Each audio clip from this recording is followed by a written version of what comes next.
معروف دینی شخصیت مولانا سید محمد معاویہ امجد شاہ انتقال کر گئے۔ تفصیلات کے مطابق معروف دینی شخصیت حضرت مولانا سید محمد معاویہ امجد شاہ صاحب انتقال کر گئے ہیں۔ مرحوم شیخ العرب والعجم حضرت مولانا سید حسین احمد مدنی رحمۃ اللہ علیہ کے تلمیذ خاص اور امین العلماء حضرت مولانا سید محمد امین شاہ صاحب رحمۃ اللہ علیہ کے فرزند ارجمند تھے۔ مولانا سید محمد معاویہ امجد شاہ صاحب کے انتقال کی خبر سنتے ہی علمی و دینی حلقوں میں رنج و غم کی لہر دوڑ گئی۔ مرحوم ایک معزز علمی و روحانی خانوادے سے تعلق رکھتے تھے اور اپنی دینی خدمات، خوش اخلاقی اور خاندانی روایات کے تحفظ کے حوالے سے ممتاز مقام رکھتے تھے۔ مرحوم کے لواحقین میں اہل خانہ، عزیز و اقارب، شاگرد اور عقیدت مندوں کی بڑی تعداد شامل ہے جو ان کے انتقال پر گہرے صدمے اور دکھ کا اظہار کر رہے ہیں۔ حج بیت اللہ کی سعادت پر حاجی زبیر درانی کو مبارکباد۔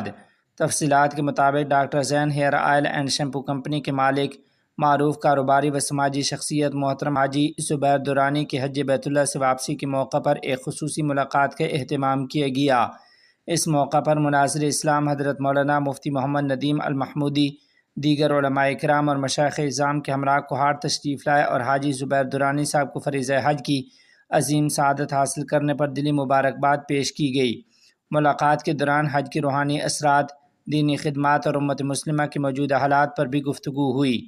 علماء کرام نے حاجی زبیر درانی صاحب کے لیے نیک تمناؤں کا اظہار کرتے ہوئے دعا کی ہے کہ اللہ تعالیٰ ان کے حج مبرور، سعی مشکور اور ذنب مغفور فرمائے۔ انہیں دین اسلام، خدمت خلق اور رفاع عامہ کے میدان میں مزید اخلاص، برکت اور استقامت عطا فرمائے اور ان کی دینی و سماجی خدمات کو اپنی بارگاہ میں شرف قبولیت بخشے۔ جمعیت علماء اسلام بنگلہ دیش ضلع سلٹ شمالی کا اجلاس منعقد۔ سرحدوں پر زبردستی دراندازی کی کوشش بی جے پی کی گندی سیاست کا مظہر ہے۔ جمعیت علماء اسلام بنگلہ دیش کے مرکزی صدر شیخ الحدیث مولانا عبید اللہ فاروق نے کہا ہے کہ مغربی بنگال میں بی جے پی حکومت کے اقتدار میں آنے کے بعد سے بھارتی مسلمانوں کو زبردستی بنگلہ دیش میں دھکیلنے کی کوششوں کا سلسلہ جاری ہے۔ بی ایس ایف مختلف سرحدی علاقوں میں خواتین اور بچوں سمیت لوگوں کو جبراً بنگلہ دیش کی حدود میں داخل کرنے کی کوشش کر رہی ہے جو دونوں ممالک کے تعلقات کے لیے تشویش کا باعث ہے۔ انہوں نے یہ بات جمعرات 25 جون کو سلٹ شہر کے بندر بازار میں واقع ہوٹل میٹرو میں منعقدہ جمعیت علماء اسلام بنگلہ دیش ضلع سلٹ شمالی شاخ کی کونسل و رکن کانفرنس سے بطور مہمان خصوصی خطاب کرتے ہوئے کہی۔ مولانا عبید اللہ فاروق نے کہا کہ کڑی گرام، راؤماری، نوگاں اور ٹھاکر گاؤں سمیت مختلف سرحدی علاقوں میں پش ان کے واقعات رونما ہو رہے ہیں جبکہ متعدد افراد دونوں ممالک کے درمیان واقع سرحدی پٹی میں نہایت قسم پرسی کی زندگی گزارنے پر مجبور ہیں۔ انہوں نے کہا کہ حال ہی میں سلٹ کی سرحد پر بھی بی ایس ایف کی جانب سے بنگلہ دیشی حدود پر قبضے کی کوشش کی گئی۔ اگر اس قسم کی کارروائیاں بند نہ ہوئیں تو دونوں ممالک کے درمیان کشیدگی میں اضافہ ہو سکتا ہے۔ انہوں نے مزید کہا کہ جمعیت ہمیشہ حق کو حق اور باطل کو باطل کہنے کی روایت برقرار رکھے گی اور ملکی و غیر ملکی سازشوں کے بارے میں عوام کو آگاہ کرنا سیاسی جماعتوں کی ذمہ داری ہے۔ کانفرنس سے خصوصی مہمان کی حیثیت سے خطاب کرتے ہوئے جمعیت کے مرکزی سینئر نائب صدر مولانا عبدالرب یوسفی نے کہا کہ اگرچہ 2027 کے بجٹ میں بعض مثبت پہلو موجود ہیں تاہم قومی مدارس کی تعلیم و ترقی کے لیے کوئی نمایاں رقم مختص نہیں کی گئی۔ انہوں نے روزگار کے مواقع پیدا کرنے کے لیے فنی مہارتوں اور تربیتی شعبوں میں سرمایہ کاری بڑھانے پر زور دیا ہے۔ مرکزی سینئر جوائنٹ سیکرٹری جنرل مولانا بہاؤالدین زکریا نے اپنے خطاب میں کہا کہ بنگلہ دیش کو قومی مفادات کے تحفظ کو مقدم رکھتے ہوئے بین الاقوامی تعلقات استوار کرنے چاہیے۔ انہوں نے چین کے ساتھ ٹیکنالوجی، مصنوعی ذہانت، AI، ڈیجیٹل انفراسٹرکچر اور سرمایہ کاری کے شعبوں میں تعاون بڑھانے کی ضرورت پر زور دیا۔ ساتھ ہی انہوں نے بنگلہ دیش اور چین کے درمیان تجارتی خسارہ کم کرنے اور بنگلہ دیشی مصنوعات کے لیے مزید ڈیوٹی فری سہولیات کی امید ظاہر کی۔ کانفرنس کی صدارت ضلع سلٹ شمالی کے صدر شیخ الحدیث مولانا عطاء الرحمن کمپنی گنجی نے کی جبکہ نظامت کے فرائض جنرل سیکرٹری مفتی عباد الرحمن اور بہاؤالدین بہار نے مشترکہ طور پر انجام دیے۔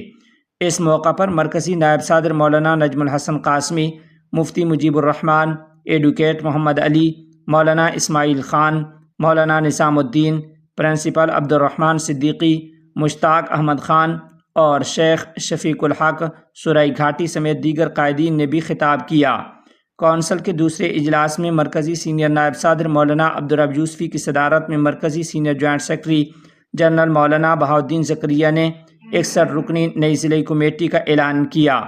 اعلان کے مطابق شیخ الحدیث مولانا عطاء الرحمن صدر، مفتی عباد الرحمن قاسمی جنرل سیکرٹری اور مولانا غلام انبیاء قیس تنظیمی سیکرٹری منتخب ہوئے۔ بعد ازاں مرکزی صدر مولانا عبید اللہ فاروق نے نومنتخب عہدیداران اور اراکین سے حلف لیا۔ ملک محبت اور اخوت سے چلے گا، نفرت سے نہیں۔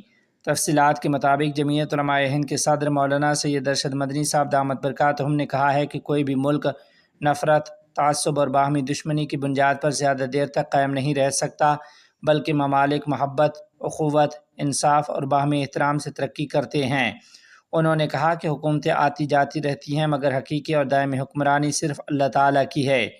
وہ منگل کے شب پیران کلیر شریف میں منعقدہ جمعیت علماء اتراکھنڈ کے صوبائی مجلس عاملہ کے اجلاس سے خطاب کر رہے تھے، جس میں ریاست بھر سے علماء، دینی مدارس کے ذمہ داران، سماجی کارکنان اور جمعیت کے کارکنان نے بڑی تعداد میں شرکت کی۔ مولانا سید ارشد مدنی صاحب نے اپنے خطاب میں جمعیت علماء ہند کی تاریخی خدمات کا ذکر کرتے ہوئے کہا کہ یہ تنظیم ہندوستان کی تحریک آزادی کی ایک روشن اور ناقابل فراموش علامت ہے۔ انہوں نے کہا کہ علماء کرام نے انگریز استعمار کے خلاف جدوجہد میں قید و بند کی صعوبتیں برداشت کیں، پھانسی کے پھندوں کو گلے لگایا اور اپنی جانوں کا نذرانہ پیش کیا، مگر غلامی کو کبھی قبول نہیں کیا۔ انہوں نے شیخ الہند حضرت مولانا محمود حسن دیوبندی رحمۃ اللہ علیہ کی خدمات کا حوالہ دیتے ہوئے کہا کہ ہمارے اکابر نے آزادی کے لیے بے مثال قربانیاں دیں، لیکن افسوس کہ آج انہی مدارس اور مساجد کو نشانہ بنایا جا رہا ہے جنہوں نے آزادی کی تحریک میں اہم کردار ادا کیا تھا۔ مولانا سید ارشد مدنی صاحب دامت برکاتہم نے مدارس، مساجد اور مذہبی مقامات کے خلاف ہونے والی بلڈوزر کارروائیوں پر تشویش کا اظہار کرتے ہوئے انہیں ناانصافی قرار دیا اور کہا کہ ایسے اقدامات آئینی اور جمہوری اصولوں کے منافی ہیں۔ انہوں نے کہا کہ جن اداروں نے قوم کی تعلیم و تربیت اور ملک کی تعمیر میں نمایاں کردار ادا کیا، انہیں شک و شبہ کی نگاہ سے دیکھنا مناسب نہیں۔